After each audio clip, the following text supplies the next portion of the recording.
नमस्कार प्यारे साथियों, GK with SR Vishnu channel पर आप सभी विद्यार्थियों का बहुत बहुत स्वागत है।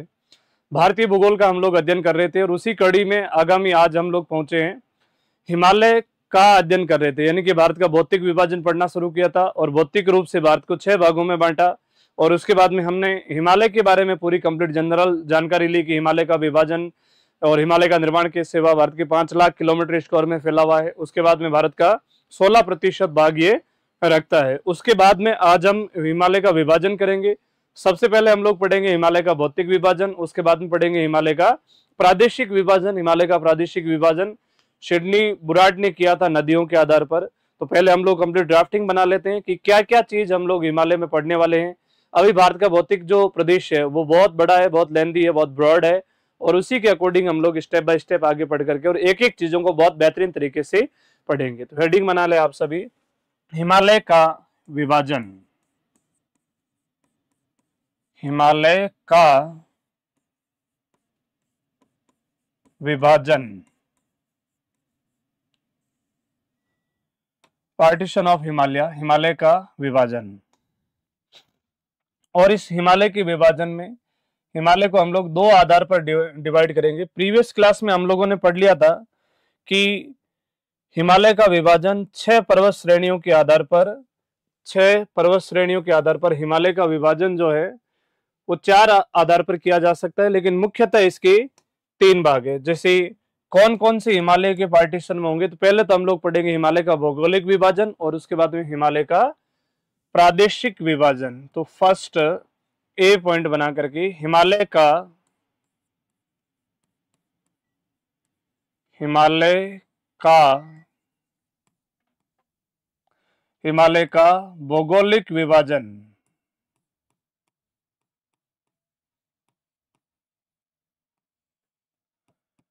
हिमालय का भौगोलिक विभाजन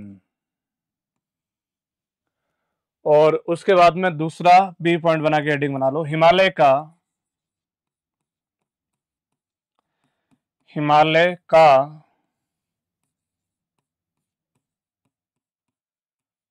प्रादेशिक विभाजन। हिमालय का प्रादेशिक विभाजन और हिमालय का प्रादेशिक विभाजन किया था सिडनी बुराड ने, नदियों के आधार पर हिमालय को विभाजित किया था। हिमालय का प्रादेशिक विभाजन। अब हम पढ़ेंगे हिमालय को भौगोलिक आधार पर किस किस भागों में बांटा गया है। तो सबसे पहले एक हिमालय का निर्माण है, हिमालय से भी पहले हो चुका है, उसको पढ़ा जाता है ट्रांस हिमालय के नाम से। यानी यहाँ पे कौन सा हिमालय, तो जवाब दोगे ट्रांस हिमालय।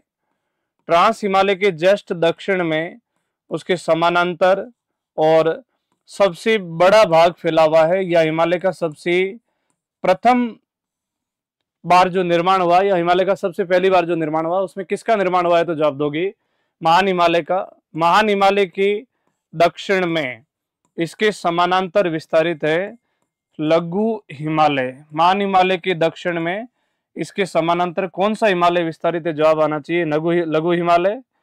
और लघु हिमालय के बाद में हिमालय का सबसे बाह्य भाग, हिमालय का सबसे बाहरी भाग जो है वो किस हिमालय के नाम से जाना जाता है, तो आंसर दोगे शिवालिक हिमालय। यानी इसे कौन सा हिमालय कहते हैं, शिवालिक हिमालय के नाम से जानते हैं। उसके बाद में हिमालय का प्रादेशिक विभाजन, और हिमालय का प्रादेशिक विभाजन नदियों के आधार पर सिडनी बुराड ने किया था। नदियों के आधार पर, नदियों के आधार पर,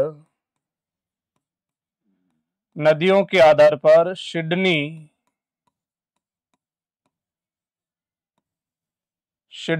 बुराड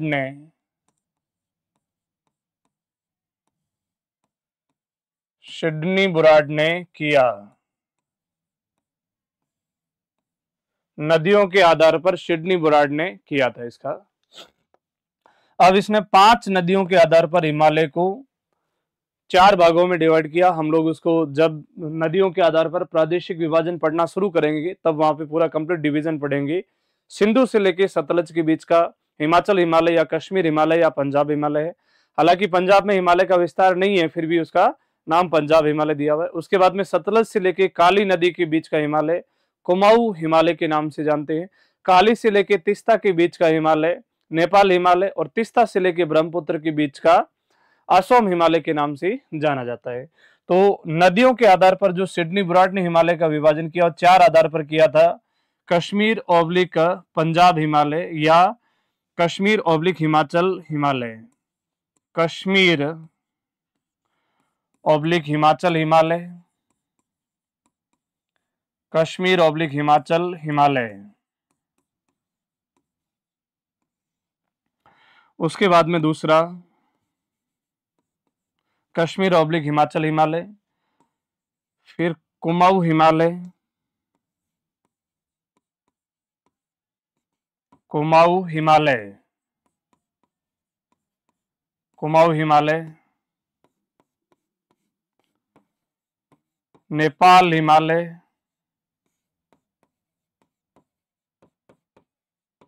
नेपाल हिमालय,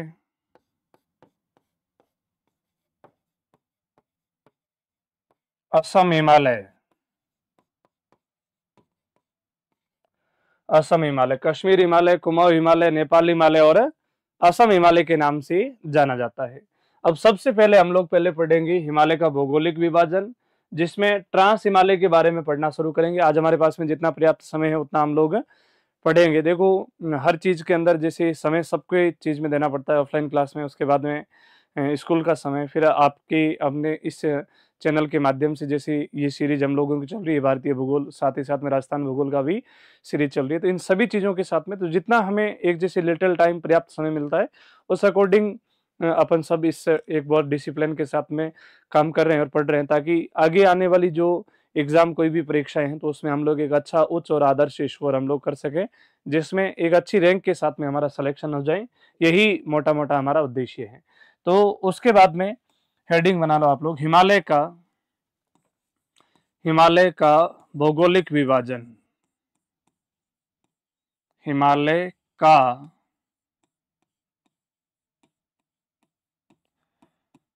भौगोलिक विभाजन।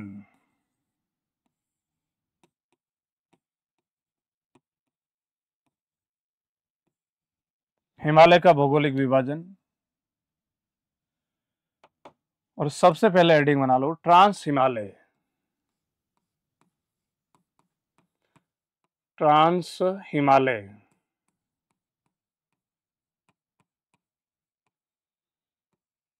ट्रांस हिमालय का निर्माण मुख्यतः किन किन पर्वत श्रेणियों से मिलकर के हुआ है? तो हम लोगों ने जब हिमालय की 6 पर्वत श्रेणियां पढ़ी थी, काराकोरम, लद्दाख, जास्कर, उसके बाद में पीर पंजाल, धौलाधार और शिवालिक, और इन 6 पर्वत श्रेणियों से मिलकर के हिमालय के अलग अलग भौतिक प्रदेशों का या सेक्शन का उसमें निर्माण हुआ है। तो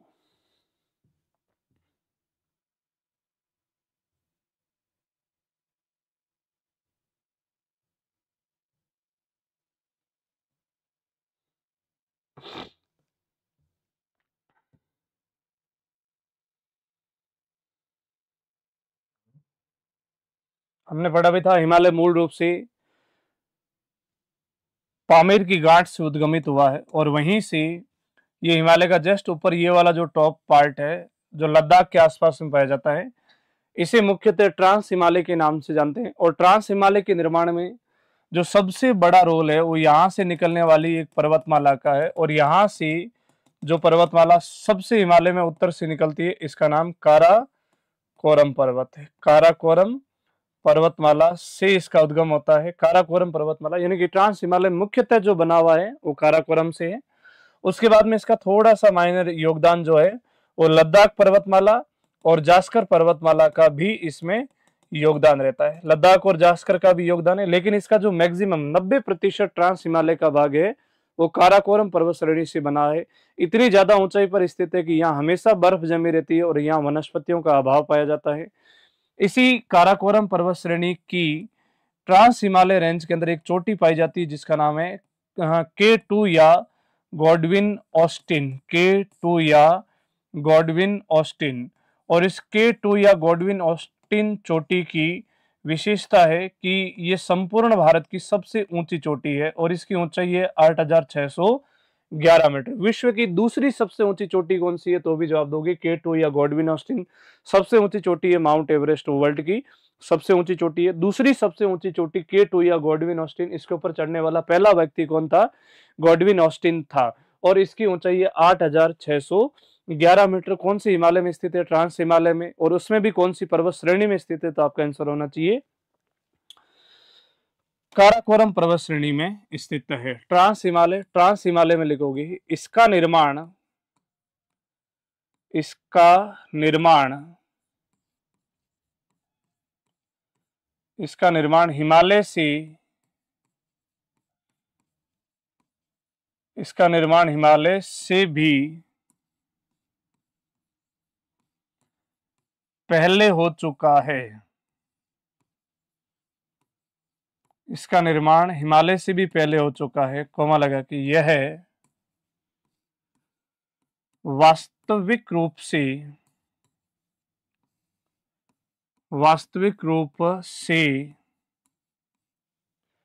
हिमालय का भाग नहीं है।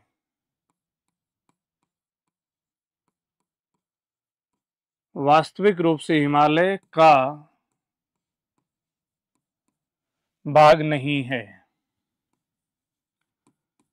क्योंकि इसका निर्माण हिमालय से भी पहले हो चुका है। वास्तविक रूप से हिमालय का भाग नहीं है। उसके बाद में अगला, वास्तविक रूप से हिमालय का भाग नहीं है। नेक्स्ट, ट्रांस हिमालय का निर्माण, ट्रांस हिमालय का निर्माण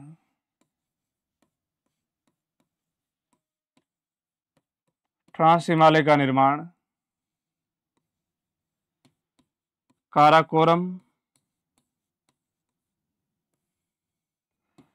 पर्वत श्रेणी से हुआ है। काराकोरम पर्वत श्रेणी से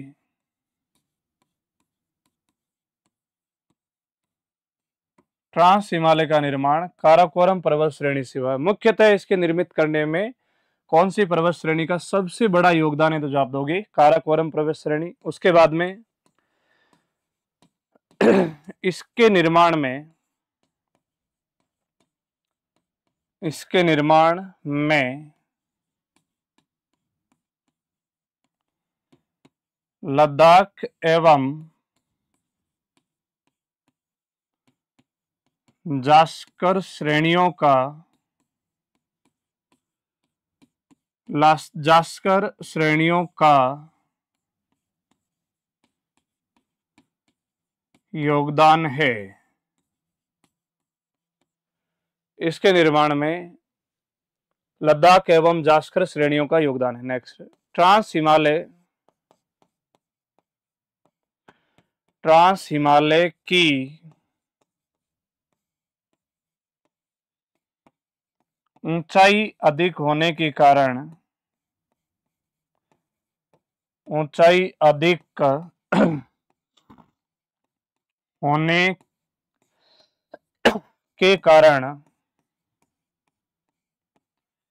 के कारण यहां अधिक वनस्पति पाई जाती है। अधिक वनस्पति पाई जाती है। अधिक वनस्पति पाई जाती है, अतः सॉरी अधिक बर्फ पाई जाती है, इसलिए वनस्पति की यहाँ पे कमी है। अधिक बर्फ या ग्लेशियर पाए जाते हैं, बड़े बड़े ग्लेशियर, जैसे सियाचिन ग्लेशियर और ट्रांस हिमालय में है। अधिक बर्फ या ग्लेशियर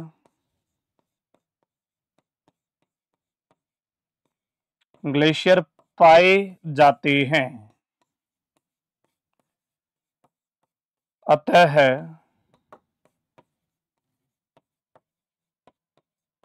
वनस्पति का, अतः वनस्पति का अभाव है, अतः वनस्पति का अभाव है। तो यहाँ बहुत ज्यादा ऊंचाई होने के कारण यहाँ पे वनस्पति नहीं पाई जाती, सुनसान और बड़े बड़े वीरान एरिया यहाँ पे स्थित है। नेक्स्ट, ट्रांस हिमालय में चोटी स्थित है जिसका नाम है K2 या गॉडविन ऑस्टिन। ये भारत की सबसे ऊंची चोटी है। तो भारत की सबसे ऊंची चोटी कौन सी है? K2 या गॉडविन ऑस्टिन है। तो नेक्स्ट, ट्रांस हिमालय में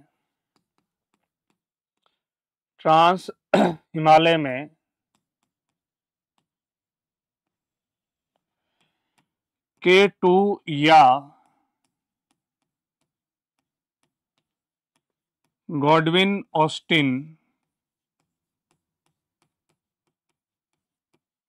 ऑस्टिन चोटी स्थित है। K2 या गॉडविन ऑस्टिन चोटी स्थित है। ऊंचाई 8,611 मीटर, 8,611 मीटर यह भारत की सबसे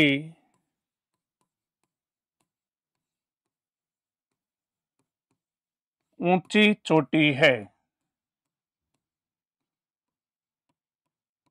यह भारत की सबसे ऊंची चोटी है। तो याद रखना, भले ही ये पीओ के क्षेत्र में स्थित है, लेकिन भारत की सबसे ऊंची चोटी हम किसे कहेंगे? जवाब दोगे K2 या गॉडविन ऑस्टिन को कहेंगे। ये भारत की सबसे ऊंची चोटी है, कॉमा लगा के या अगला फैक्ट बना के। पीओ के क्षेत्र में स्थित है। पीओ के क्षेत्र में स्थित है। यह विश्व की दूसरी ऊंची चोटी है। विश्व की दूसरी ऊंची चोटी है। विश्व की दूसरी ऊंची चोटी। तो विश्व की दूसरी सबसे ऊंची चोटी कौन सी है? तो जवाब दोगे K2 या गॉडविन ऑस्टिन है। उसके बाद में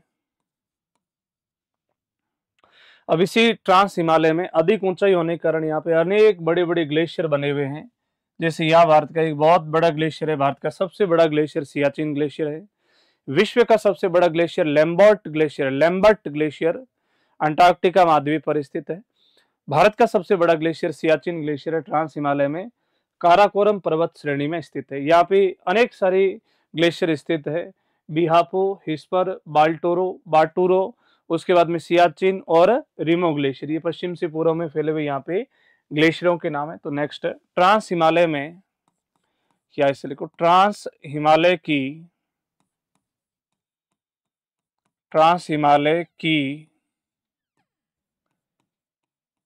काराकोरम रेंज में,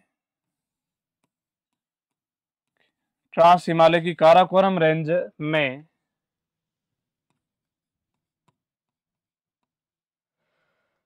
सियाचिन ग्लेशियर स्थित है।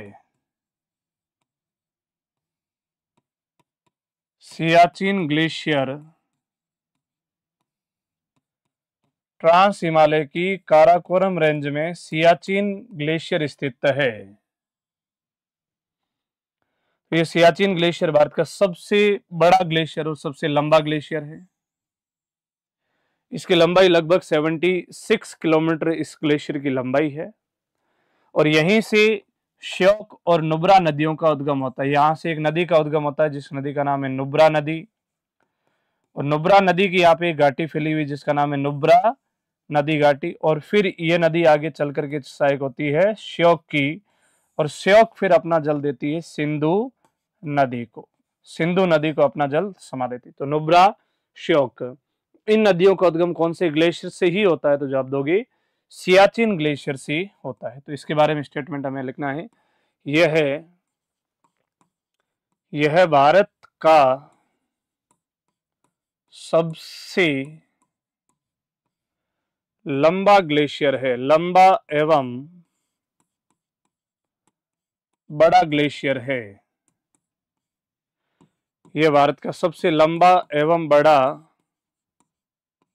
ग्लेशियर है, कॉमा लगा के इसकी लंबाई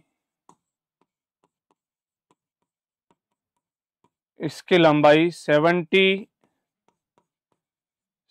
किलोमीटर है। इसकी लंबाई 76 किलोमीटर। अगली लाइन आप लिख देना, इस ग्लेशियर से नुब्रा एवं श्योक नदियों का उद्गम होता है जो सिंधु की सहायक नदियां हैं, जो सिंधु की सहायक नदियां हैं। और इसके दक्षिण में नुब्रा घाटी स्थित है। सियाचिन ग्लेशियर के दक्षिण में नुब्रा घाटी स्थित है। सियाचिन ग्लेशियर के दक्षिण में नुब्रा घाटी स्थित है। तो सियाचिन ग्लेशियर के दक्षिण में कौन सी प्रसिद्ध घाटी स्थित है? तो जवाब दोगे नुब्रा घाटी स्थित है।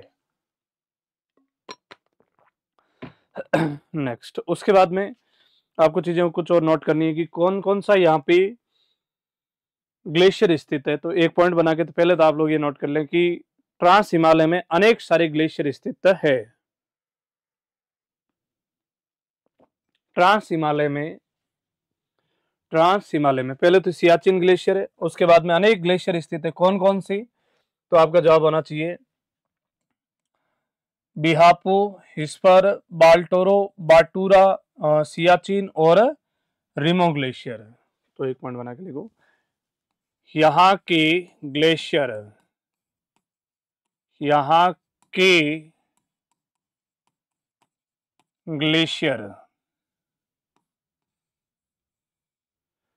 यहाँ के glacier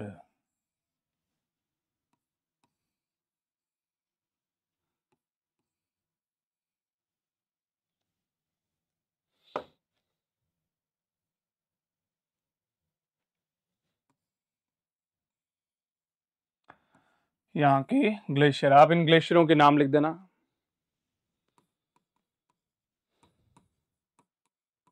बिहाफो, hispa, Baltoro, बाटूरा, Siachen,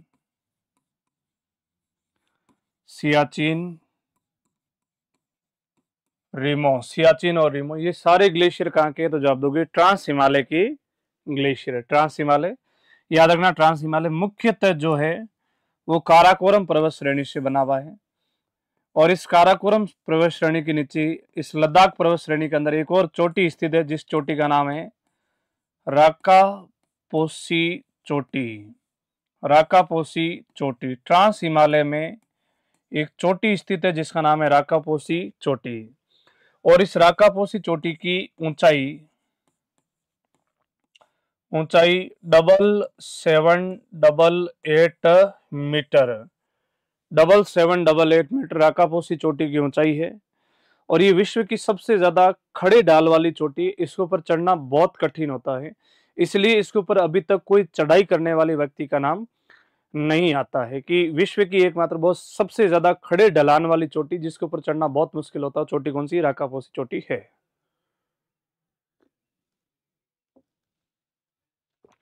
next लिखूं, विश्व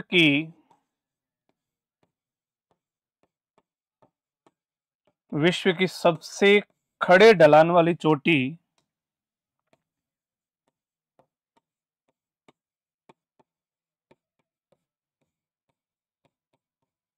विश्व की सबसे खड़े ढलान वाली चोटी राकापोसी।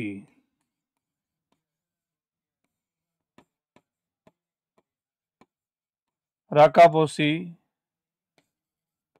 विश्व की सबसे खड़े ढलान वाली चोटी राकापोसी लद्दाख में स्थित है।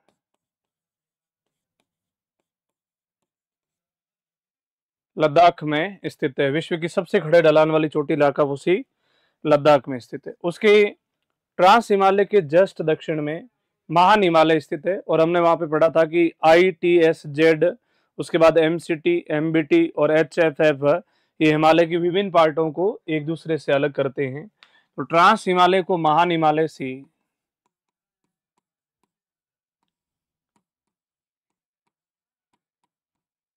ट्रांस हिमालय को महान हिमालय से ट्रांस हिमालय को महान हिमालय से ITSZ अलग करता है। ITSZ अलग करता है। ITSZ का पूरा नाम लिखो, इंडस